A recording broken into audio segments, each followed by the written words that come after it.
You need those.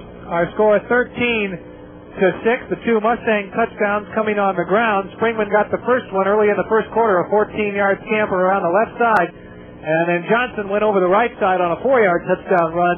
And that was our score, 13-0 at the half. Norwich came back to start the third quarter, received the second half kickoff, ran 2 plays, and Miles scampered in from about 20, 26 yards out. And that was our score. The Mustangs with 13 first downs in the ball game, and Norwich 5. Most of those, however, were first half first downs for Central. This Norwich ball club is much stronger than the last few years. They're doing a heck of a job all the way around. And the Portage Mustangs will fake, and I don't know if they're going to get it. Boy, they're going to be close. It looks like they may have. Depends on where they mark the ball. They hiked it to Matt Kopp in there. Yes, they did. They got it, and they did. So the timeout gave the Mustangs a chance to change their plans, perhaps. Chris Norman and Doug Roberts will check into the Mustang attack. Bruce Eaton also will stay in the ball game. And Kevin Massey said he wanted to run out there, but he'll change his mind and stay back on the sideline. So a first down for the Mustangs. Ball on about their own 36. Kopp will give to his fullback. Nice run by Kurt Johnson. Put his head right down and made that first pop and gained an extra 2 or 3 yards, Joe, or at least 2 yards on just his own effort. He's got that good body lean that you need as a running back. They're going to give him 5 yards. Unofficially now, Johnson over the 90-yard mark, 92 yards, approaching 100 yards rushing in the ball game. 2nd and 5. Nick Roush, the center, Matt Kopp, the quarterback, in your picture, and Hewitt will get the ball and try and spin away, but nothing doing. Wrapping up Tim McPherson, number 94. They had a safety blitz on that time, Joe, and Hoskins was all the way in there, number 10, and it really mixed up the blocking scheme. Some blocker had to take, one of the down linemen had to take on somebody that they wouldn't normally have to take on, and that's what really mixed up the play. Also, the Mustangs running a little bit of a counter or delay. That took longer to set up. Casey Young in, Doug Roberts out on a 3rd and 5. From about the 43, 44-yard line of the Mustangs. 3:33 left to play in the quarter, and the pitch goes to Springman right side, and he won't get the first down. O'Toole, the quarterback, over there on the stop. Also, Rob Carr, the middle linebacker. Norwich is really playing heads-up defense. If you look on the side, or when our camera shows over on the other side, Norwich is still down in numbers. They do not have a tremendous amount of football players over there to use. You'd think that they would wear down in the second half, and so far they've showed an awful lot of heart because they're still hustling, and in fact they're playing better ball now than they were when they were fresh. They're winning the battle right now. This time the snap will go all the way back, and the Knights come after it, but a good high kick that Duckett's going to let bounce, and again the ball bounces forward. And Norwich picks it up and immediately gets buried. Who's picking up off the ground there, John? Excuse me. That's Buey, the strong safety, who picked that one up. That sometimes can be a coach's nightmare. The ball's bouncing up in the air, and the Laurie Norwich ball player, who is going towards Central's goal, grabs the ball in the middle of the field. Unless, of course, maybe he thought that it was just going to hit him anyway because his momentum was going that way. You should really stay away from that. Well, I will always say that you should catch everything in the air, but sometimes that's not possible, especially with someone like Duckett, who has such great speed. 1st and 10, Laurie Norwich. So Toole is the quarterback. And he'll pitch to Miles going the short side of the field, and Miles will cut up for a couple. Bruce Eaton over there to meet him. Also Randy Buller. Again, Norwich is mixing up their offense quite well. You cannot key on a Tico Duckett anymore with Miles carrying the ball as many times as he had. You've got to be able to play that straight defense now and not just watch one person. Kevin Massey into the ball game, Buller out. Looks like they're working on a shoulder pad problem. Also, he's talking with Coach Knight. 2nd and 6 for the Niles, or the Norwich team. And Duckett will dip outside and run by Kalinsky and try and get to the sideline before Martin and a host of other Mustangs wrap him up. Situation there you can see on our screen where every one of the Mustangs was over on that ball. That's the kind of Coach Knight coach team that you'll see at Portage Central. Everybody hustles to the point of attack, to the ball, and that gave them time, even though that Duckett made the first juke or the first move on the first defender. There were other people there to clean up. If you can string it out and get some help from your mates and use the sideline as an extra defensive man, that's also to your advantage. The ball now on the right hash. 3rd and 6. 3rd and 7 now for Norks. O'Toole will roll left, and he's going to be rushed, and the ball is intercepted. Intercepted by the Mustangs inside the 30. Bruce Eaton on that interception. And that could be just the break that the Mustangs needed. Take a little wind out of the Norks sails.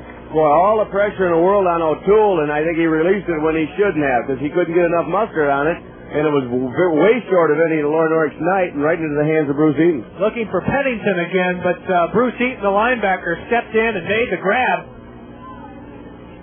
So the Mustangs will take over 1st and 10 on their own 28, and they're looking for some extra bodies down there. Polderman will put on a helmet and run out, and they better hustle or they're going to lose 5 yards, and Kopp will call timeout.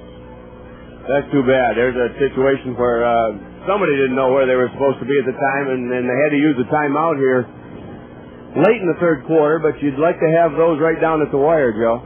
Coach Knight does not like those kind of mistakes, and you can see him out on the field talking to Stacy Young.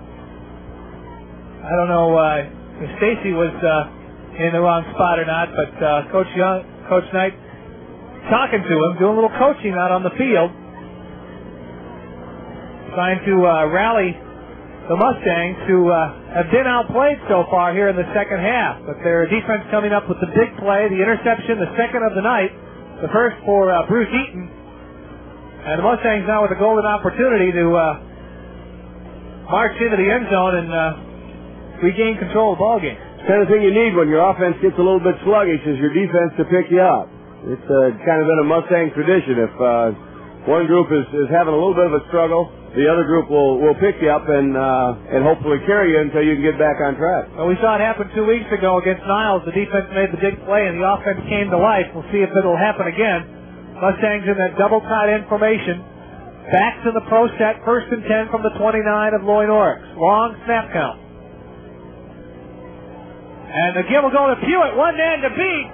And he can't quite get away, but he picks up close to 8 yards. Good call back into the short side. They had everybody leaning the other way, and then they give that quick reverse pivot, and, of course, the handoff right to Steve Pewitt, one of the faster people in the backfield for the Mustangs, and he scooted for real good yardage. And Randy Miles might have saved a touchdown if he corralled Pewitt. Matt Kopp showing you he can run the option. Pewitt and Johnson the backs. And the ball will go inside to Johnson, and he's got the first down, but not much more after that. Little counter play in there, and they did get the first down, but then Norwich was right in their face right after that. And Rob Carr in on the stop, and we've got a Norwich player down on the ground. A little slow to get up. He looks like he may be all right. If they hold up for a second, they are going to have to make that ball player go out for at least one play. That looks like what they're going to do right now. That might be Carr, the big middle linebacker, also plays tackle. 77. That'll be Mitchell then, Asari Mitchell, not Carr. In any case, it's 1st and 10 for the Mustangs inside the Knight 20-yard line, close to the 15.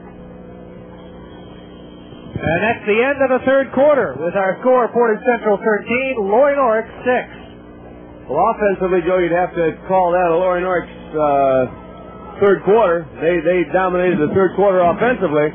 However, defensively, it was the other way around. Mustangs came up with the 2 big plays to stymie any type of a drive that Norwich was putting together, other than their touchdown drive, which was a quick one. And now they got the ball where they'd like to get it right into the end zone. Well, if they don't put it in the end zone, though, Norwich will stay fired up, and we could have ourselves quite a tough 4th quarter. That's right. We've got 12 minutes of football here, and a lot of things can happen in that 12 minutes, especially with an explosive team like Loy Norwich and a tough team like Portage Central. Mustangs really need to put this one into the end zone to get some more breathing room. They're only up by a touchdown and an extra point. 13-6 our score, and they haven't scored since early in the 2nd quarter. But they're on the move now. going into the north end zone. It'll be 1st and 10 for the Mustangs.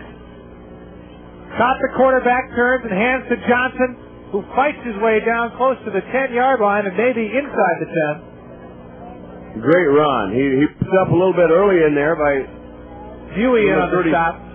Scott Buey, and then he kept his feet, kept running, turning backwards, and gaining those extra yards. Unofficially now, Johnson 104 yards as he picked up 9 yards on the carry. Mustangs can get a first down without scoring a touchdown. They're inside the 10-yard line, 2nd and 1.